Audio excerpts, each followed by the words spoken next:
चला आजच्या नवीन व्हिडिओला नवीन उत्साहाने सुरुवात करूया। सकाळी पूजा झाली, आज होता मंगळवार, देवीची पूजा करून घेतली। सर्व उन्हाळा असो, पावसाळा असो किंवा कोणताही ऋतू असो, आपल्याला मात्र काही ना काही कामं असतातच असतात। कधी उन्हाळा आला की वाळू चिडू घाला, कोट्या वगैरे घासा, त्याच्यासोबत धान्य भरा, त्याच्यानंतर मिरची, हळद हे घरी केलं ना तर कसं भेसळमुक्त आपल्याला थोडं खायला मिळते आणि थोडं बरं वाटते। नाहीतर आपण पावडर वगैरे बाहेरून आणले ना, त्यात काय मिक्स असते आणि काय नाही माहीत नाही। थोडं कष्ट होते, पण घरचं खाण्यासाठी ह्या सर्व गोष्टी कराव्या लागतात। आणि एक ताई असो, आई असो, का एक बाई असो, कोणीही असो, किती कष्ट करत असते ती आपल्या कुटुंबासाठी, आपल्या मुलांसाठी, सर्व गोष्टींसाठी। आणि कधी स्वतःला विसरून जाते, स्वतःसाठी काय करायचं किंवा काही, ती फक्त दुसऱ्यांचा विचार करत असते। पण कधीतरी स्वतःचाही विचार करायला पाहिजे, आपल्या आवडीचं करायला पाहिजे, खाण्याचं असो का किंवा आपल्या आवडीचं एखादा छंद असो, या सर्व गोष्टीसुद्धा आपण जोपासल्या पाहिजे। आता इथं गहू भिजत ठेवलेले कुरवड्यासाठी, तिथे गहू मी बघत होती की मला याच्यामध्ये आहे ना थोडंसं पाणी काढून घेऊन पाणी बदलायचं होतं। तर याच पाणी म्हटलं असं वाया न जाऊ देता झाडांना देऊया, कारण झाडांना पाणी दिलं ना ते खत म्हणूनही काम करा आणि आपले पाणी पण बदलून होईल आणि वेस्ट जाणार नाही। अशा पद्धतीने बघा, छोट्या गंजात पाणी काढून घेतलं आणि तोपर्यंत दुसरं पाणी टाकून घेतलं। इथं आली की माझी इतके कामं चालू राहते, कधी तर हे काम राहून जाते आणि झाडांच्याच मी मागे लागत असते। तुम्हाला व्हिडिओ पूर्ण बघा। आज तुम्हाला माझ्या बागेमधला पसारा, माझी बाग थोडीफार तुम्हाला दिसेल कशी आहे तर, कारण आता हे सर्व शेवट दाखवते मी किती पसारा काढला।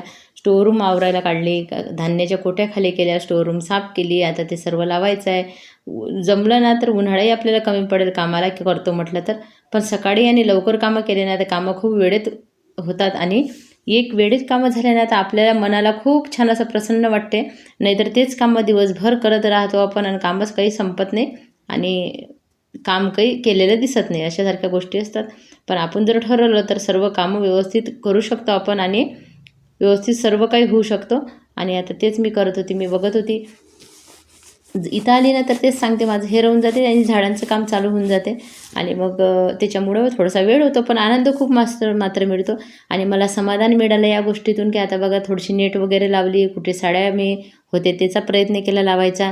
हे समोर तुम्हाला दिसेलच काय काय केलं आहे तर आज, कारण अशामुळे आहे ना मला एक समाधान मिळते, कारण ते झाडांना असं सुकलेले पानं सुकतात ना उन्हामुळे, तर ते बघण्यासाठी चांगलंच वाटत नाही, कारण इतकी आपण त्याची सेवा करत असतो झाडांची आणि ते जसे खराब झाले की मात्र आता बघा हे सगळं पाणी मी प्रत्येक झाडांना देऊन देते, कारण हे पाणी म्हटलं वाया न जाऊ देता खत म्हणून, कारण त्यात गव्हाचा अर्क उतरलेला असते आणि खत म्हणून ते उपयोगाला येईल।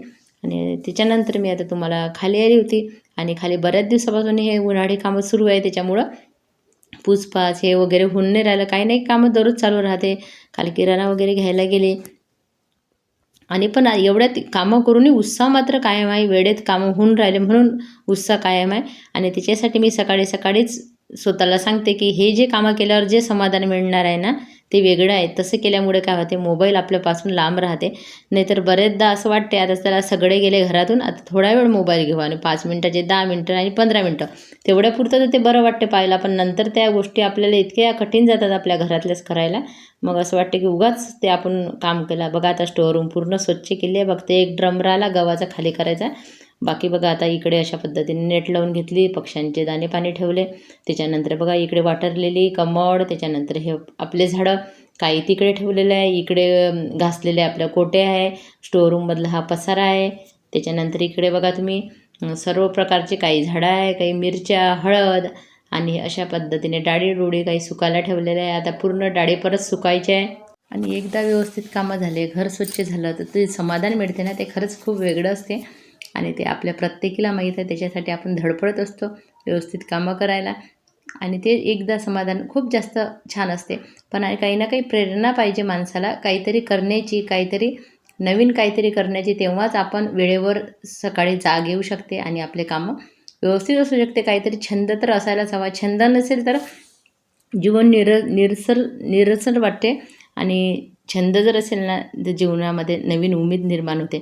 आता बघा मी ह्या झाडांसाठी तसे तर चांगले आहे, पण इथे म्हटलं चला थोड्याशा आहे साड्या, तर साड्या इथं लावून बघूया, थोडंसं तरी सावली थोड्या त्यांना भेटेल ना तर थोडं त्या छान वाटेल आणि त्यांना बघून मला छान वाटेल। अशा पद्धतीने बघा असं माझी धडपड चालू राहत असते काही ना काही बागेमध्ये आले की, झाडांसाठी काही पण अशासारखं गोष्ट आहे, कारण कितीही कंटाळा आला किंवा कितीही हे आलं ना तरी ते करण्याचं कुठून ऊर्जा येते काय माहीत. माझं ऊर्जेचं कारण म्हणजे हे झाडं आहे माझे, त्याच्यामुळं मी ते काहीही करू शकतो त्यांच्यासाठी. आता खालीवर करणं, एवढ्या याच्यात जाणं आणि एवढी तर नाही जमणार, पण थोडंफार म्हटलं तेवढीच सावली. आणि ह्या कामातसुद्धा बराचसा वेळ माझा गेलेला आहे आणि सगळीकडनं असं लावून घेते मी. करायचं ठरवलं तर थोड्या थोड्या प्रयत्नानं सुद्धा यश मात्र येते. प्रयत्नासाठी प्रयत्नाशी परमेश्वर असं म्हटलेलं आहे. म्हणून प्रयत्न करणं मात्र सोडलं नाही पाहिजे. आपले प्रयत्न नेहमीच करत राहिलं पाहिजे. प्रत्येकीने प्रयत्न केल्याशिवाय काहीच नवीन असं घडत नसते आणि त्यासाठी आपल्याला प्रयत्नही करावा लागते आणि मेहनत खूप करावं लागते. मेहनतीशिवाय तर काहीच खरं नाही. कधी कधी कंटाळा येतो तेव्हा परत उत्साहानं उभं राहायचं, परत करायचं आणि आपलं जे समाधान मिळते ना नंतर विचार करायचा आधीपेक्षा, की हे काम केल्यावर आपल्याला काय मिळणार आहे. असं जर विचार केला ना तर ते काम व्यवस्थित आणि लवकर होतं आणि नवीन नवीन कामं करायला असे उत्साह माणसाला तयार होते. अशा पद्धतीने आजचा व्हिडिओ तुम्हाला कसा वाटला नक्की सांगा आणि आवडत असेल तर चॅनलला लाईक, सबस्क्राईब, कमेंट करा. आणि अशा पद्धतीने माझे हे कामं चालूच राहतात. उन्हाच्या वेळेससुद्धा मी आली तिकडचा विचार करत होते तर त्या झाडांना कसं काय बांधता येईल. धन्यवाद.